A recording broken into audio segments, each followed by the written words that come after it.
सभी को मेरा सादर प्रणाम। हम भारत देश के नागरिक हैं।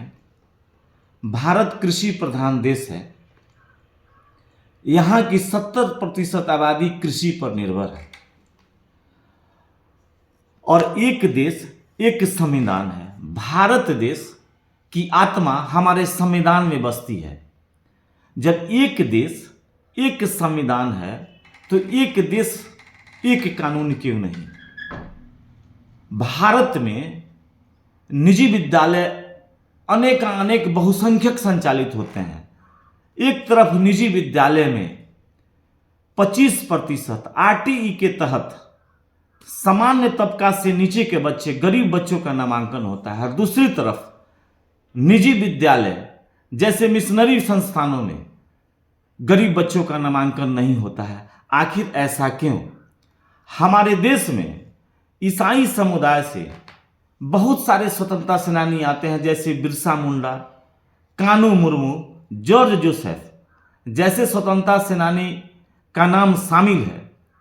फिर भी उस मिशनरी संस्था जो भारत देश में निवास करते हैं, भारत के नियमों पर पलते हैं, भारत देश के नागरिक बताते हैं और भारत देश के संविधान को ठेस पहुंचाने का काम करते हैं, वैसे स्वतंत्रता सेनानियों के नाम पर विद्यालय का नामाकरण नहीं होता है और दूसरे देश विदेशों के नाम पर उनका नामाकरण होता है। तो मित्रों, जब एक देश एक कानून है तो इसी देश में मिशनरी संस्था जो हमारे देश में निवास करती है और उनका पालन पोषण और यहाँ के छात्र छात्राएं उस विद्यालय में पढ़ते हैं, तो फिर सामान्य तबके के बच्चे का, गरीब बच्चों का 25% आरक्षण मिशनरी संस्थाओं में क्यों नहीं दिया जाता है? एक देश में एक कानून चलेगा। अगर ऐसा सरकार से माननीय यशस्वी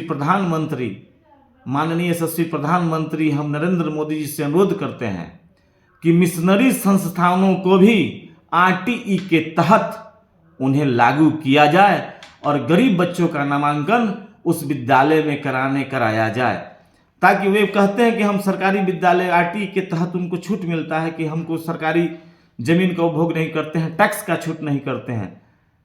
ठीक है, वो आरटीई के तहत क्राइटेरिया में नहीं आते हैं, लेकिन वे भारत देश में निवास करते हैं, इसलिए उन्हें गरीब बच्चों का नामांकन आरटीई के तहत मिशनरी संस्थानों में होना चाहिए। ऐसे भारत के यशस्वी प्रधानमंत्री से एक शिक्षक होने के नाते मैं उनसे अनुरोध करता हूं कि उस मिशनरी संस्थानों में गरीब बच्चों का नामांकन होना चाहिए और आरटीई के तहत उन्हें लाने का प्रयास किया जाना चाहिए। जय शिक्षक। अध्यक्ष नरवोदय ठाकुर, जिला प्राथमिक शिक्षक संघ, पश्चिमी चंपारण।